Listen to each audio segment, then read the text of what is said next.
శుభోదయం మిత్రులారా, నేను మీ వెంకటేష్. మీరు చూస్తున్నారు చింటూ వీడియోస్. మరి ప్రతివారం లాగే మనం ఈ వారం కూడా పురాతన దేవస్థానానికి రావడం అయితే జరిగింది. ఈ దేవస్థానం బెంగళూరు నగరంలో మెజెస్టిక్ దగ్గరలో ఉంటూ భక్తులకు కొంగు బంగారంగా ఉంది. అంతేకాకుండా ఇక్కడ అమ్మవారికి అనేక ప్రత్యేకతలు ఉండటమే కాకుండా కోరిన కోరికలు తీర్చే అమ్మవారిగా కూడా పేరు పొందింది. మరి ఎందుకు ఆలస్యం, మీరు కూడా నాతో రండి. ఈ దేవాలయం గురించి మరియు ఇక్కడ విశేషాల గురించి తెలుసుకుందాం.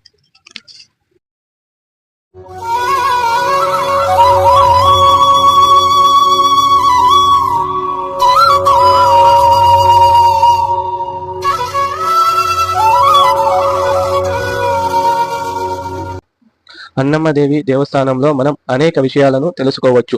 ముఖ్యంగా ఇక్కడకు వచ్చే భక్తాదులు ఇక్కడ అమ్మవారికి చెల్లించే ముడుపుల విషయంలో ప్రత్యేకంగా ఉంటుంది. అంతేకాకుండా